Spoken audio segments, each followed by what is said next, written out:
தினம்தோறும் விளக்கேற்ற நல்ல எண்ணெய் இதயம் நல்லெண்ணெய். பொது தொகுதியா இருக்கிற போதும் செஞ்சிருக்கிறோம், தனி தொகுதியா இருக்கிற போதும் செஞ்சிருக்கிறோம். பாரபட்சம் பார்த்ததில்ல. இன்னைக்கு உதயநிதி ஸ்டாலின் 2 நாளா சுத்தி வர்றாரு. மதுரையில 10 தொகுதி இருக்குது. ஆனா அவர் சுத்துற தொகுதி என்ன? சோழவன் தான், உசிலம்பட்டி, திருமங்கலம். இந்த 3க்கும் மாவட்ட செயலாளர் யாரு? நம்ம தான் மாவட்ட செயலாளர்.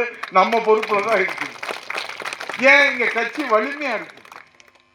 இங்க பூத் கமிட்டி வலிமையா இருக்கு. இளம் சிங்கங்கள், தங்கங்கள் வலிமையா இருக்காங்க. அவர் உதயநிதி ஸ்டாலின் சொல்றாரு, தமிழ்நாட்டிலே அல்ல இந்தியாவிலேயே திமுகவை எதிர்ப்பதற்கு தகுதியான எதிரிகள் இல்லை. அடே அப்பா, பெரிய கண்டுபிடிச்சிட்டார் உதயநிதி.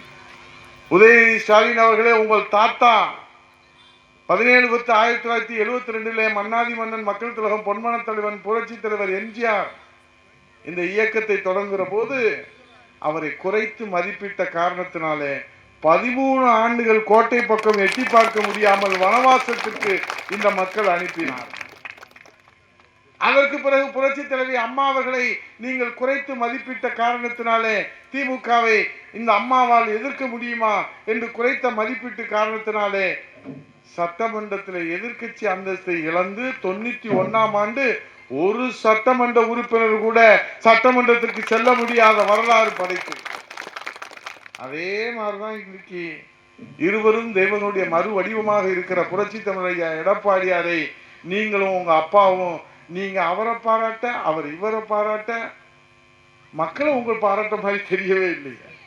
நீங்க ஒரு படத்துல பார்த்திருப்பீங்க, கவுண்டமணி செந்தில் பீன்னு ஊதுவான்.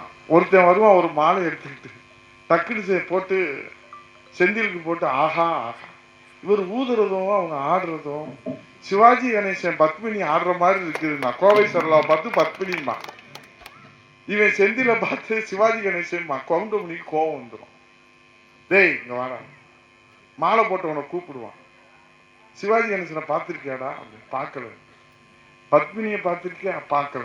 தில்லான மோகனம்பால் பார்த்திருக்கியா? பார்க்கல. அப்புறம் ஏன்டா ஒரு விளம்பரம் அவர் தானே சொல்ல சொன்னாரு. அது மாதிரி இவன் அப்பனை புகழ்றான், அவன் மகனை புகழ்றான். மக்கள் யாரும் புகழ்ந்த மாதிரி தெரியல.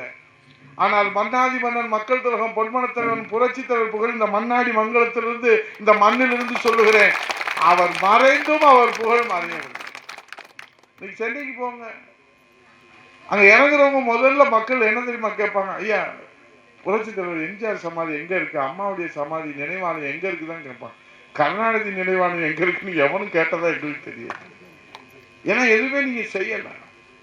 ஆகவே புரட்சி தலைவர் எடப்பாடியாரை நீங்கள் நையாண்டி செய்வது, கேலி செய்வது, கிண்டல் செய்வது.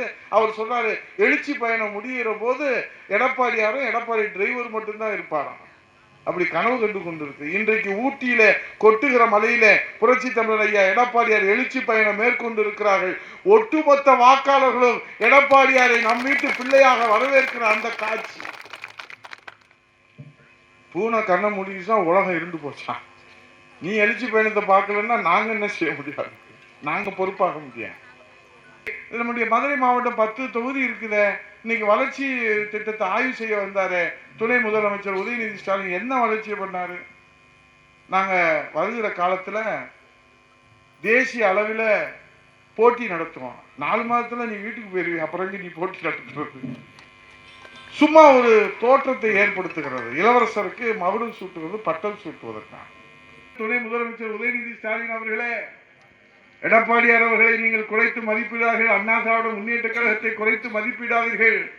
உங்கள் தாத்தா குறைத்து மதிப்பிட்டுத்தான் 13 வருஷம் வனவாசம் போனார். உங்கள் அப்பா குறைத்து மதிப்பிட்டுத்தான் எதிர்கட்சி தலைவர் அந்தஸ்தை இழந்தார். இப்போது நீங்கள் குறைத்து மதிப்பிடுகிறீர்கள்.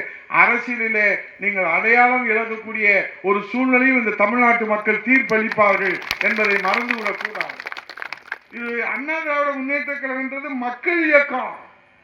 அண்ணா திராவிட முன்னேற்ற கழகம் என்பது ஒரு ஏழைகள் இயக்கம், எளியவர்கள் இயக்கம், சாமானியர் இயக்கம், உழைக்கிறவர்கள் இயக்கம், தாய்மார்களுடைய இயக்கம். இது உங்களை போன்ற குடும்ப சொத்து கிடையாது. திமுக உங்களுக்கு சொந்தம், அண்ணா திமுக இந்த தமிழ்நாட்டு மக்களுக்கு சொந்தம்.